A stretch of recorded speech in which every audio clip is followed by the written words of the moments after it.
কেন বিয়ে করতে যাব? তাহলে মেয়ের সাথে তুমি রাত কাটালে কেন? বিয়ে করবে?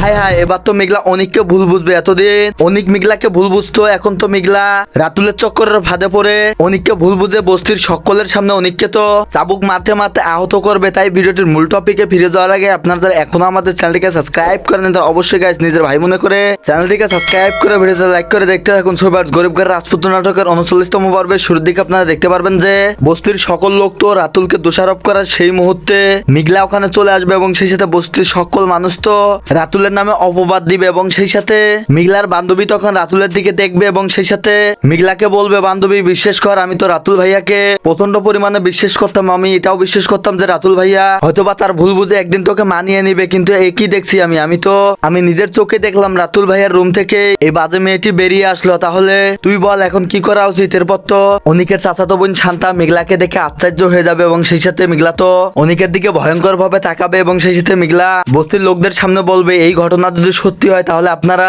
নিজেই বলুন এর শাস্তি কি হওয়া উচিত। আপনারা যে শাস্তি দিবেন এই শাস্তি আমরা এই বিশ্বাসঘাতক লোকটিকে দেওয়ার জন্য প্রস্তুত আছে। এই কথা শুনে তো বস্তির লোকেরা সকলে বলবে, মা আমরা তো সকলেই ডিসিশন নিয়েছি যে অনিকের সাথে অনিকের চাচাতো বোন শান্তাকে বিয়ে করিয়ে দিব, কিন্তু কোনোভাবেই তো অনিক শান্তাকে বিয়ে করতে রাজি হচ্ছে না। এই কথা শুনে তো মেঘলা রাগান্বিত হয়ে যাবে এবং বস্তির লোকদেরকে জানিয়ে দিবে যে এই ধরনের লোকদেরকে আপনারা যদি এভাবে ছোট্টখাটো শাস্তি দেন তাহলে তো এই লোকেরা এরকম অনেক মেয়েদের জীবন নষ্ট করবে। আমি তো একজন মেয়ে হয়ে সেটা হতে দিতে পারি না। আমি কঠিন শাস্তি দিতে যাচ্ছে। যদি আপনারা বলেন তাহলে আপনাদের বস্তির মানুষদের সামনে 100 বেতের বাড়ি দিয়ে সকলের সামনে এই বস্তি থেকে তাড়িয়ে দিতে চাচ্ছি। আপনারা সকলে কি বলেন? এই কথা শুনে তো মেঘলাকে বলে, হ্যাঁ আমরাও তো এই শাস্তি ছবি। আর তাহলে তো বুঝতেই পারছেন যে গরিব ঘরের রাজপুত্র নাটকের 39তম পর্ব কতটা মজার এবং কতটা ইন্টারেস্টিং হতে চলেছে। তাই আপনারা যারা গরিব ঘরের রাজপুত্র নাটকটি দেখতে ভালোবাসেন তারা 39 নাম্বার পর্বটি দেখতে ভুলবেন না। এবং সেই সাথে আপনারা যদি চান যে গরিব ঘরের রাজপুত্র নাটকের প্রত্যেকটি পর্ব দ্রুত গতিতে মানে প্রতি সপ্তাহে যদি আপনারা 3টা করে এপিসোড দেখতে চান তাহলে কিন্তু এই ভিডিওতে লাইক টার্গেট থাকবে 3000। যদি আপনারা 3000 লাইক কমপ্লিট করে দিতে পারেন তাহলে